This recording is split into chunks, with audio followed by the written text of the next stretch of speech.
9월 21일 새벽 기도회를 시작하겠습니다. 사도신경을 고백하시고 찬송가 408장을 부르신 후에 하나님의 말씀을 함께 나누겠습니다. 오늘 하나님께서 저희에게 주신 말씀은 창세기 26장 12절부터 22절까지의 말씀입니다.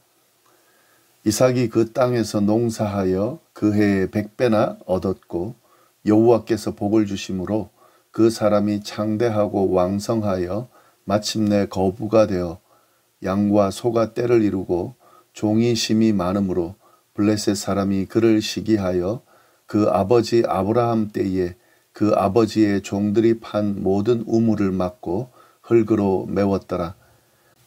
아비멜렉이 이삭에게 이르되 내가 우리보다 크게 강성한즉 우리를 떠나라. 이삭이 그곳을 떠나 그랄 골짜기에 장막을 치고 거기 거류하며 그 아버지 아브라함 때에 팠던 우물들을 다시 팠으니 이는 아브라함이 죽은 후에 블레셋 사람이 그 우물들을 메웠음이라. 이삭이 그 우물들의 이름을 그의 아버지가 부르던 이름으로 불렀더라. 이삭의 종들이 골짜기를 파서 샘 근원을 얻었더니 그랄 목자들이 이삭의 목자와 다투어 이르되 이 물은 우리의 것이라 하매 이삭이 그 다툼으로 말미암아 그 우물 이름을 에색이라 하였으며 또 다른 우물을 팠더니 그들이 또 다툼으로 그 이름을 신나라 하였으며 이삭이 거기서 옮겨 다른 우물을 팠더니 그들이 다투지 아니하였으므로 그 이름을 르호봇이라 하여 이르되 이제는 여호와께서 우리를 위하여 넓게 하셨으니 이 땅에서 우리가 번성하리로다 하였도라. 아멘. 창세기 26장은 이삭에 대한 내용입니다.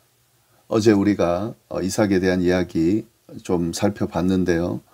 이삭이 거주하는 곳에 흉년이 들어서 그가 애굽으로 내려가려고 했는데 하나님께서 애굽으로 내려가지 말라고 막으시고 이삭이 그에 순종하는 그런 모습을 보였습니다. 또한 어제 이삭이 아브라함처럼 자신의 아내를 누이라고 속이는 그런 연약한 모습을 보였는데 하나님께서 그 부분을 지적하시고 또 이삭을 보호하셔서 그런 이삭의 연약함에도 불구하고 이삭을 보호하시고 또 지키시고 함께 하시는 그런 내용이 쭉 나왔습니다.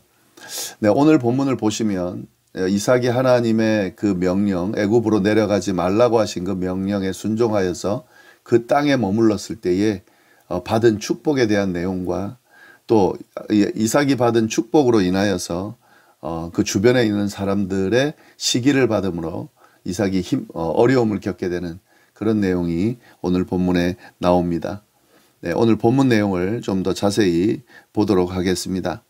12절부터 14절 말씀을 보시면 이삭이 그 땅에서 농사하여 그 해에 100배나 얻었고 여호와께서 복을 주심으로 그 사람이 창대하고 왕성하여 마침내 거부가 되어 양과 소가 떼를 이루고 종이 심이 많으므로 블레셋 사람이 그를 시기하였다. 예, 이삭은 이 애굽으로 내려가지 않고 그랄 땅에 그냥 머물게 되는데 농사를 짓게 됩니다. 그 땅에서. 근데 농사를 지었는데 그 해에 100배나 얻었다. 예, 이렇게 지금 되어 있습니다. 네, 이 말은 이삭이 그 땅에 곡식을 심었고 그 결실을 100배나 얻었다라고 하는 건데요. 사실은 지금 우리가 알아야 될 것이 이삭이 지금 머무른 그 땅은 흉년이 들은 땅입니다. 그래서 애굽으로 내려가려 했던 거고, 근데 하나님께서 애굽으로 내려가지 말라고 하셔서 지금 흉년이 든 그 땅에 머물게 된 건데, 그 땅에서 지금 농사를 짓고 그 농사의 결과가 100배나 되는 수확을 거두는 그런 결과를 얻게 됐다 하는 그런 표현이죠. 그 결과에 대해서 뭐라고 성경이 이야기하냐면 여호와께서 복을 주셨다라는 거죠. 여호와께서 복을 주셔서 이삭이 창대하고 왕성하여 마침내 거부가 됐다는 거죠. 양과 소가 떼를 이루고 종이 심이 많게 됐다 하는 거죠. 하나님의 말씀에 순종한 이삭이 받은 축복의 모습을 우리가 좀 잘 봐야 됩니다. 인간적으로 생각하면 흉년이 든 지역에서 이런 일이 있을 수가 없죠. 그래서 애굽으로 내려가려고 한 건데 하나님의 관점에서는 그게 아닌 거죠. 하나님께서는 이미 이삭이 이런 축복을 이삭에게 이런 축복을 주시려고 마음 먹었고 그래서 그런 명령을 내린 겁니다. 만약에 이삭이 이 하나님의 명령에 순종하지 않고 눈앞에 보이는 그런 결과만을 위해서 만약에 애굽으로 내려갔다면 이런 축복을 받을 수가 없었겠죠. 그러나 하나님의 말씀에 순종한 이삭이기 때문에 사실은 가능하지 않은 결과이지만 하나님의 은혜로 하나님이 주신 축복으로 이런 결과를 얻게 됐다는 거죠. 100배의 곡식을 얻은 정도가 아니라 그가 거부가 됐다고 이렇게 지금 성경은 이야기하고 있습니다. 하나님께서 맡겨주신 자리에서 순종하고 또 그 명령에 순종하는 것이 어떤 축복으로 다가오는지 오늘 말씀을 통해서 우리가 잘 깨달을 수 있습니다. 네, 그런데 이렇게 이삭이 거부가 됐는데 이렇게 세력이 커지니까 그 이삭이 살던 지역의 블레셋 사람들이 시기하기 시작했다 하는 거죠. 그래서 그들이 이삭을 괴롭히기 시작하는데요. 15절 말씀, 그 앞에 블레셋 사람이 그를 시기하여 15절, 그 아버지 아브라함 때에 그 아버지의 종들이 판 모든 우물을 막고 흙으로 메웠더라. 이삭을 시기한 이 블레셋 사람들은 아브라함이 팠던 아주 소중한 우물을 흙으로 메워서 못쓰게 만들어 버렸습니다. 그리고 이것으로 끝나는 것이 아니라 이 아비멜렉이 이삭을 직접 찾아와서 그 땅에서 떠나라고 그렇게 통보를 했습니다. 16절, 아비멜렉이 이삭에게 이르되 내가 우리보다 크게 강성한즉 우리를 떠나라. 예, 지금 농사를 짓고 정착해가는 그런 시점이고 그렇게 안정되어가는 시점에 이 아비멜렉이 지금 떠나라고 명령을 하는 거죠. 그 땅에서 지금 쫓겨나게 된 거죠. 지금 이삭에게 있어서는 이것은 굉장히 큰 시련이죠. 갑자기 다가온 시련입니다. 지금 힘겹게 일궈낸 모든 것들이 물거품처럼 사라지게 되는 그런 상황이다 하는 거죠. 우리에게도 이런 일이 자주 일어나죠. 가끔씩 일어나죠. 우리가 열심히 털을 닦고 최선의 노력을 들여서 어떤 결과를 얻은 그 자리에서 갑자기 옮겨야 하는 그 모든 노력이 물거품이 되는 그런 시련을 겪는 때가 있는데 지금 이삭이 그런 상황에 처해 있다는 거죠. 그런데 이런 명령, 이렇게 일종의 추방 명령이죠. 이 추방 명령을 받은 이삭이 어떻게 행동하는지 그 다음 내용을 보면 17절, 이삭이 그곳을 떠나 그랄 골짜기에 장막을 치고 거기 거류하며. 이삭은 블레셋 사람들이 이렇게 시기하고 또 아비멜렉의 추방 명령에 저항하지 않죠. 그래서 순순히 그냥 그들의 부탁에 그 이야기에 따라서 그곳을 떠나게 됩니다. 그리고 그랄 골짜기에 장막을 치고 머물게 됩니다. 여기서 우리가 두 가지를 봐야 되는데요. 한 가지는 지금 이삭이 그냥 그들의 이야기를 듣고 떠나죠. 그런데 사실은 저항할 힘이 없어서 어쩔 수 없이 떠난 게 아니라는 거죠. 지금 분명히 아비멜렉이 뭐라고 이야기했냐면 내가 우리보다 크게 강성했다 이렇게 이야기했습니다. 이 아비멜렉이 인정할 정도로 지금 이삭의 세력은 아주 강했다는 거예요. 그런데 지금 자신이 일궈놓은 그 터전을 갑자기 와서 떠나라고 할 때에 만약에 힘으로 못 떠나겠다라고 하고 또 전쟁을 일으켜서 그렇게 하면은 사실 이삭이 더 강성한 지금 상황이기 때문에 떠나지 않아도 되는 그런 상황이었습니다. 그런데 이삭은 싸우지 않죠. 예, 그리고 그냥 그들의 이야기대로 싸우지 않기 위해서 떠나게 됩니다. 지금 이 이삭의 모습을 가만히 보면은요, 이 뒤에도 보면은 우리가 알 수 있는데, 이삭은 원래 이렇게 온유한 사람이기 때문에 다투지 않은 것도 있지만, 그가 다투지 않은 그런 이유가 있습니다. 그건 뭐냐면, 하나님 중심으로, 하나님의 뜻에 따라서, 하나님이 주신 약속에 근거해서 살았던 사람이기 때문에 굳이 다툴 필요가 없었던 거죠. 인간적인 생각이나 인간적인 어떤 혈기를 가지고 있다고 하면 다투겠죠. 그러나 하나님의 뜻, 하나님의 인도하심을 따라 사는 사람으로는 때로는 다투지 않고 그냥 양보하고 또 피할 때도 있다 하는 거죠. 이삭이 지금 그랄 골짜기로 갔다는 거고, 그 다음에 또 그랄 골짜기라고 하는 곳은 지금 이삭이 있는 곳에서 어디 멀리 간 게 아니에요. 애굽으로 내려간 게 아니고요. 여전히 그 그랄 땅 한 변방에 머물게 됩니다. 예, 이삭의 이 모습. 왜냐하면 그곳이 아브라함에게 주신 약속의 땅이거든요. 그리고 그 아버지의 유산을 이어받아서 지금 하나님이 주신 약속의 땅에 머물고 있다는 것을 우리가 또 볼 수가 있습니다. 네, 이렇게 그랄 골짜기로 간 이삭이 어떻게 하냐면 18절, 그 아버지 아브라함 때에 팠던 우물들을 다시 팠으니 이는 아브라함이 죽은 후에 블레셋 사람이 그 우물들을 메웠습니다. 이삭이 그 우물들의 이름을 그의 아버지가 부르던 이름으로 불렀더라. 예, 이삭은 그랄 골짜기로 옮겨서 거기서 다시 우물을 파는데 아브라함 때에 팠던 우물, 그 우물을 다시 팠습니다. 아브라함이 죽은 후에 아브라함이 팠던 우물에 블레셋 사람들이 그 우물을 막아버렸는데 거기에서 다시 파고 예, 그 아버지가 지은 이름을 그렇게 붙이게 됩니다. 그런데 이런 또 이삭의 모습을 거기에 있던 그랄 골짜기에 있던 또 사람들이 그냥 두지를 않습니다. 19절 20절 보시면은요. 이삭의 종들이 골짜기를 파서 샘 근원을 얻었더니 그랄 목자들이 이삭의 목자와 다투어 이르되 이 우물은 우리의 것이라 하매 이삭이 그 다툼으로 말미암아 그 우물의 이름을 에색이라 하였다.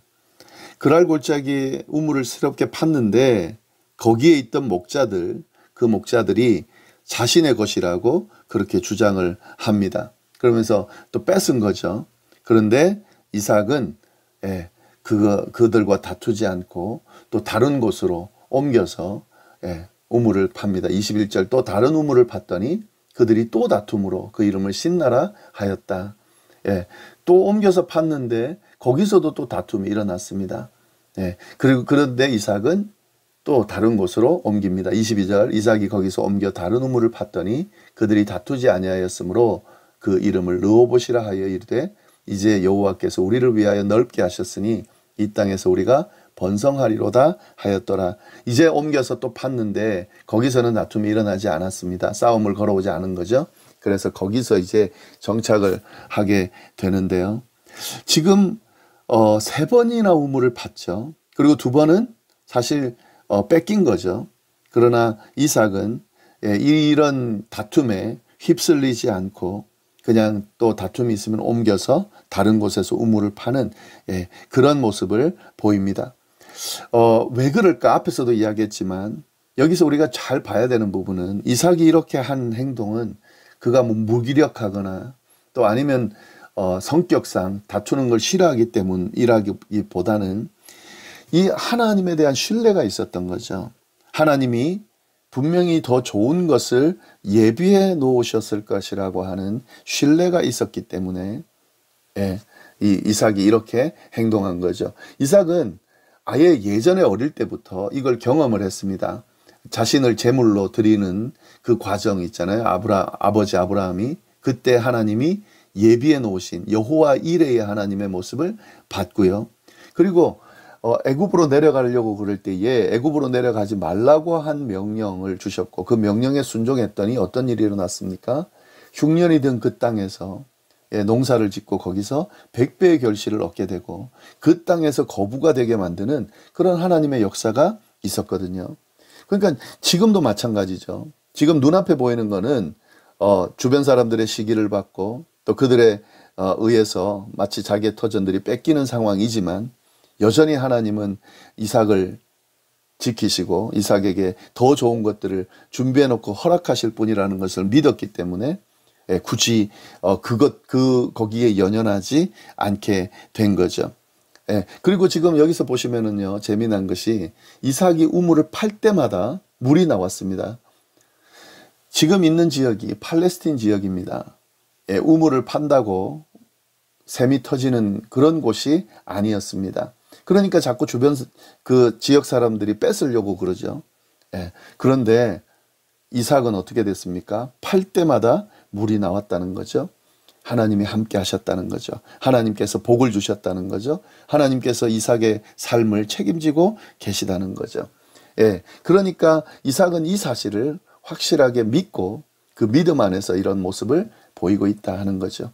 우리가 신앙생활 할 때에 너무 인색하고 막 뭔가 지금 뺏기지 않으려고 또 뭔가 얻으려고 몸부림치는 모습을 보일 때가 있습니다. 그런데 그 모습이 인간적인 생각과 인간적인 욕심에 사로잡혀서 그렇게 해서 그 욕심 때문에 막 안절부절 못 안달하는 그런 모습을 보일 때가 있습니다. 그런데 사실은 이 모습은 신앙적인 모습은 아니죠. 하나님이 그들을 그 삶을 지키시고 인도하시고 역사하시고 이끄신다라고 믿고 있다면 그런 상황에 처했을 때 물론 인간이기 때문에 흔들릴 수도 있고 또 걱정할 수는 있죠.